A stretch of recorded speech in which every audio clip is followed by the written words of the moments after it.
नमस्कार प्रिय दर्शकों, स्वागत है आपका हमारे YouTube चैनल पर। प्रिय दर्शकों, आज हम आपके लिए इस वीडियो में ऐसी कहानी, एक ऐसा प्रसंग लेकर हाजिर हुए हैं जो काफ़ी ज्ञानवर्धक है और इस प्रसंग से आपको काफ़ी ज्ञान भी मिलेगा। प्रिय दर्शकों, अगर आप हमारे YouTube चैनल पर नए मेहमान दर्शक बनकर आए हैं तो आप हमारे YouTube चैनल को सब्सक्राइब कीजिए, बेल आइकन को प्रेस कीजिए ताकि आने वाली वीडियो का नोटिफिकेशन सबसे पहले आपको मिले और आप इस तरह की वीडियो का भरपूर फ़ायदा उठा सकें। प्रिय दर्शकों, हम अपने चैनल पर प्रतिदिन आपके लिए नए नए प्रसंग लेकर हाजिर होते हैं, नई नई ज्ञानवर्धक चर्चाओं के साथ हाजिर होते हैं। प्रिय दर्शकों, हम उम्मीद करते हैं कि आपको हमारी वीडियोज़ अच्छी लगती होंगी। दोस्तों, अगर आपको हमारी वीडियो अच्छी लगती हों तो आप इन वीडियो को 10 लोगों तक ज़रूर शेयर करें ताकि वो भी हमारी वीडियो से काफ़ी ढेर सारा ज्ञान अर्जित कर सकें। प्रिय दर्शकों, आज हम इस वीडियो में बताएंगे कि बाती पूरी जल जाती है तो क्या होता है और अधूरी जलती है दीपक में तो क्या होता है। दीपक जलने के बाद प्रिय दर्शकों, अगर आप घर में दीपक जलाते हैं और बाती पूरी जलती है तो आपको क्या फल मिलता है और बाती अधूरी जलती है तो इसका क्या अशुभ फल मिलता है, ये सभी बातें हम आपको इस वीडियो में बताएंगे। प्रिय दर्शकों, अगर आप अपने घर में एक दीपक प्रतिदिन जलाते हैं तो इससे सर्वोत्तम कुछ आपके जीवन में हो ही नहीं सकता। आपको अपने घर में एक दीपक प्रतिदिन जलाना चाहिए। ऐसा करने से आपके घर में सकारात्मक ऊर्जाएं प्रवेश करती हैं और नकारात्मक ऊर्जाएं आपके घर से बाहर हो जाती हैं।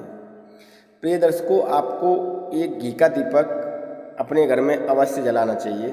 अगर आपके घर में घी नहीं है तो आप तिल के तेल का दीपक जला सकते हैं। प्रिय दर्शकों, अगर आप अपने घर में नहीं हैं, आपके घर में आपकी मौजूदगी नहीं है तो आपके घर में परिवार का कोई भी सदस्य मंदिर में दीपक जला सकता है।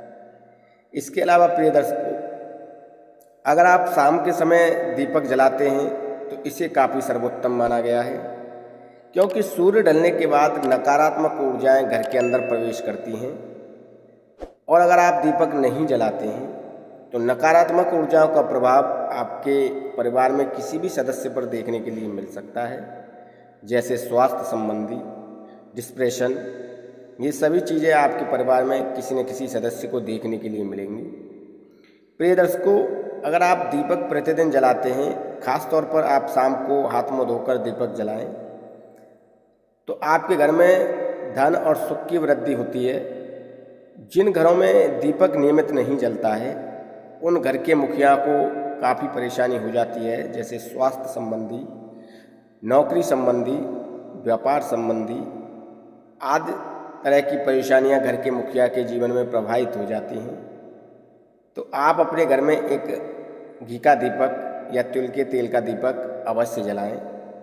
प्रिय दर्शकों, जब दीपक आप जलाते हैं तो उसकी बाती अगर पूरी जल जाती है तो आपको ये समझ लेना चाहिए कि ईश्वर आपसे काफ़ी प्रसन्न है और ईश्वर अब आपको काफ़ी धन और सुख समृद्धि देने वाले हैं। अगर बाती अधूरी जलती है तो आप ये समझ लीजिए कि ईश्वर आपसे प्रसन्न नहीं है और आपको ईश्वर को प्रसन्न करने के लिए अपनी गलतियों को सुधारना होगा, अपनी दिनचर्या को बदलना होगा।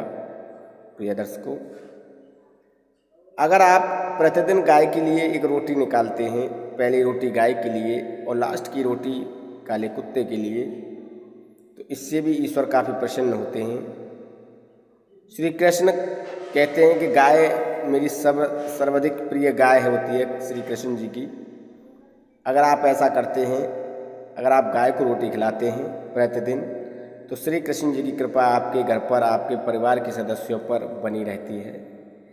प्रिय दर्शकों, कभी घर में दीपक दक्षिण दिशा की तरफ ना जलाएं। घर में दीपक हमेशा उत्तर की दिशा की तरफ होना चाहिए या पूर्व की दिशा की तरफ होना चाहिए। प्रिय दर्शकों, अब हम आपको कुछ मूर्तियों के बारे में बताते हैं। अगर आप घर में मूर्ति रखते हैं, जैसे कि आप विष्णु जी की मूर्ति रखते हैं, श्री हरिनारायण जी की मूर्ति रखते हैं, तो उनके साथ आपको लक्ष्मी जी की भी मूर्ति रखनी चाहिए।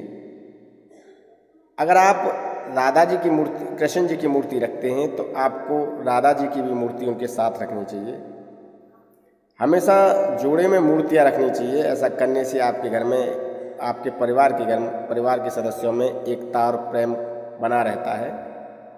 तो हमेशा आपको चाहिए कि आप अपने घर में जो मूर्तियाँ हैं वो जोड़े में रखें। प्रिय दर्शकों, अगर आप हनुमान जी की पूजा करते हैं तो आप हनुमान जी की मूर्ति रख सकते हैं अपने मंदिर में। अपने घर के मंदिर में आप हनुमान जी की मूर्ति रख सकते हैं, पर हनुमान जी की मूर्ति खड़ी नहीं होनी चाहिए। हनुमान जी की मूर्ति आपको बैठे हुए रखनी है। जब हनुमान जी बैठे हों उस अवस्था में आपको मूर्ति रखनी चाहिए। हनुमान जी के साथ प्रभु श्री राम की मूर्ति अगर आपके घर में होगी तो और उत्तम होगा। ऐसा इसलिए बताया गया है कि हनुमान जी जो हैं श्री राम जी के अनन्य भक्त हैं। अगर आप श्री राम की मूर्ति की भी पूजा करते हैं तो इसका भी आपको फल मिलेगा, क्योंकि हनुमान जी श्री राम जी के अनन्य भक्त हैं। इसके अलावा प्रिय दर्शकों, अगर आप घर में लक्ष्मी जी की मूर्ति रखते हैं तो उनके साथ आप गणेश जी की भी मूर्ति रख सकते हैं। गणेश जी रिद्धि सिद्धि हैं और सद्बुद्धि देने वाले हैं। अगर आप गणेश जी की प्रतिमा अपने मंदिर में रखते हैं तो आपकी बुद्धि का विकास होगा, आपको सद्बुद्धि देंगे भगवान श्री गणेश। भगवान श्री गणेश जी की मूर्ति का मुख द्वार की तरफ होना चाहिए। इसके अलावा प्रिय दर्शकों, अगर आप अपने घर में आपने अपना वैवाहिक जीवन शुरू किया है, आपने अपना एक नया वैवाहिक जीवन शुरू किया है, तो आपको चाहिए कि आप अपने शयन कक्ष में हनुमान जी की मूर्ति ना रखें, क्योंकि हनुमान जी ब्रह्मचारी हैं। और अगर आप अपने शयन कक्ष में हनुमान जी की मूर्ति रखते हैं तो आपको हनुमान जी के क्रोध का सामना करना पड़ सकता है। आपके वैवाहिक जीवन में संकट आ सकता है,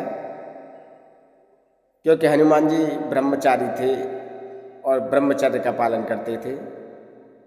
तो आपको चाहिए कि आप अपने शयन कक्ष में हनुमान जी की मूर्ति ना रखें।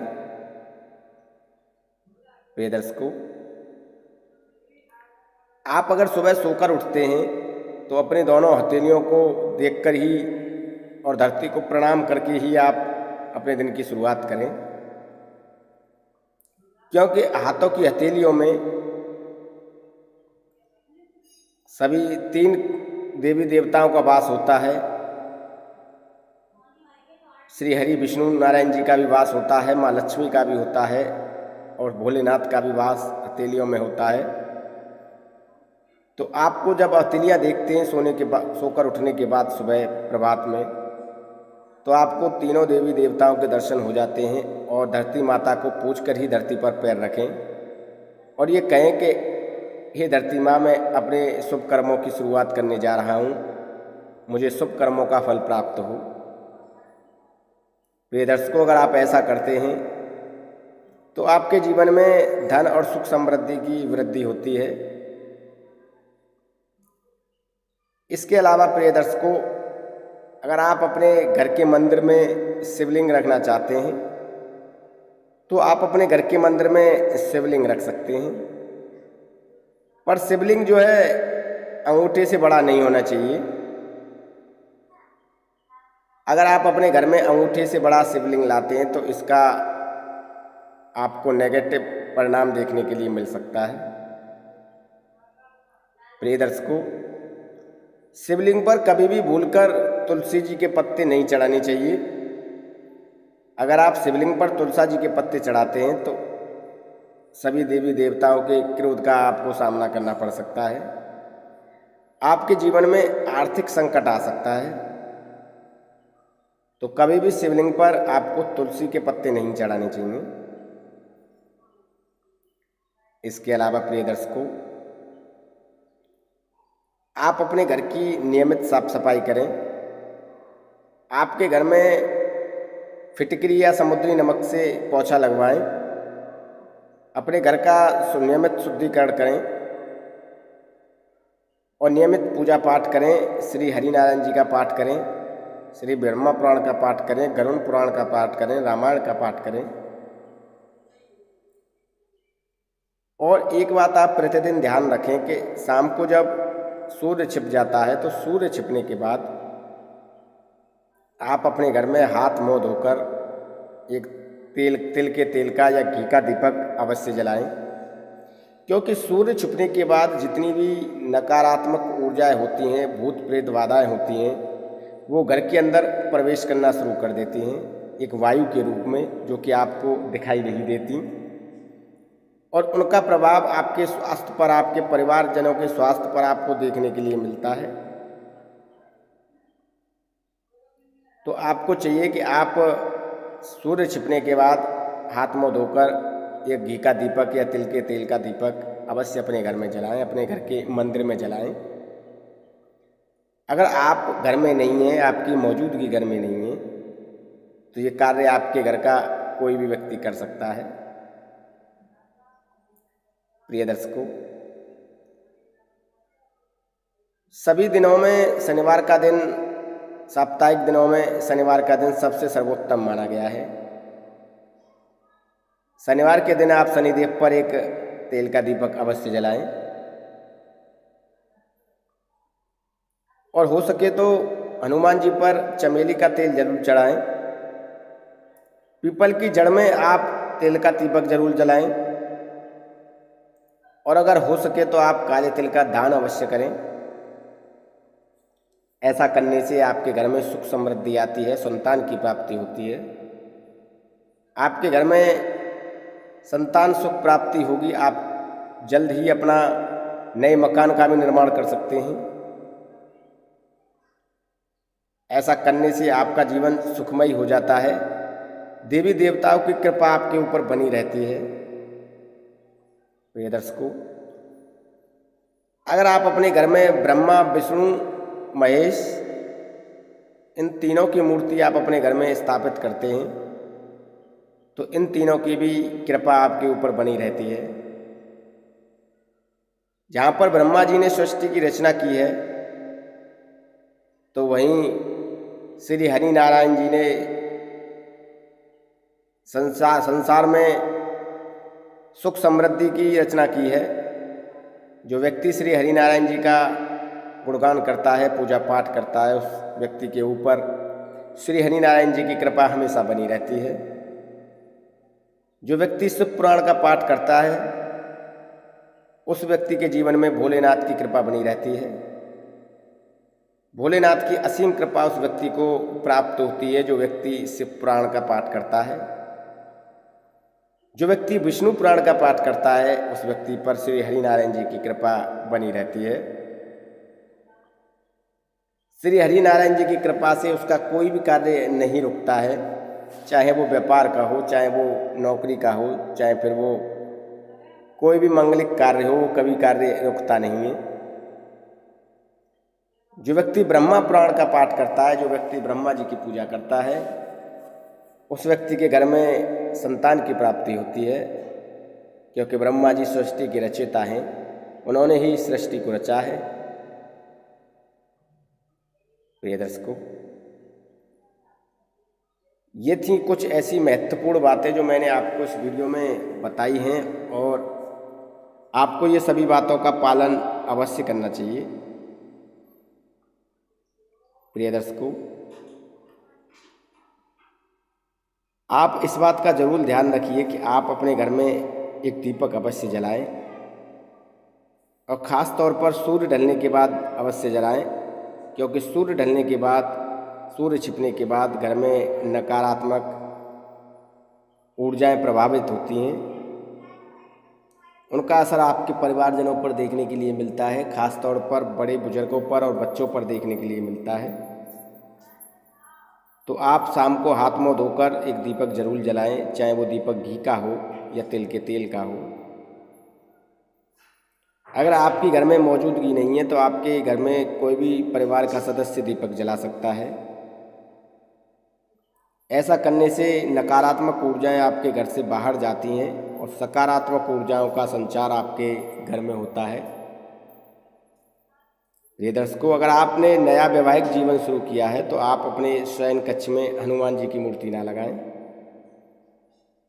इससे आपके जीवन में आपके वैवाहिक जीवन में परेशानियां आ सकती हैं, आपको अपनी परेशानियों का सामना करना पड़ सकता है। प्रिय दर्शकों, हम उम्मीद करते हैं जो जानकारी हमने आपको वीडियो में दी है वो सही है, सटीक है और आप इस जानकारी से ढेरों लाभ उठाएंगे। प्रिय दर्शकों, अगर आपको वीडियो अच्छी लगी है तो आप इस वीडियो को 10 लोगों तक ज़रूर शेयर करें ताकि वो भी हमारी वीडियो देखकर ढेर सारा ज्ञान अर्जित कर सकें। और इस तरह की ज्ञानवर्धक वीडियो हम आपके लिए प्रतिदिन अपने चैनल पर लाते रहते हैं और आपके ज्ञान को निरंतर बढ़ाने की कोशिश करते रहते हैं। प्रिय दर्शकों, अगर आप हमारे YouTube चैनल पर नए मेहमान दर्शक बनकर आए हैं तो आप हमारे YouTube चैनल को सब्सक्राइब कीजिए, बेल आइकन को प्रेस कीजिए ताकि आने वाली वीडियो का नोटिफिकेशन सबसे पहले आपको मिले और आप इस तरह की वीडियो का भरपूर फ़ायदा उठा सकें और आप इस तरह की वीडियो से ढेर सारा ज्ञान अर्जित कर सकें। प्रिय दर्शकों, अगर आपको वीडियो अच्छी लगी हो तो 10 लोगों तक ज़रूर शेयर कीजिए ताकि वो भी इस तरह की वीडियो का लाभ पाएँ। दोस्तों, हम उम्मीद करते हैं आपको वीडियो अच्छा लगा होगा। धन्यवाद, नमस्कार।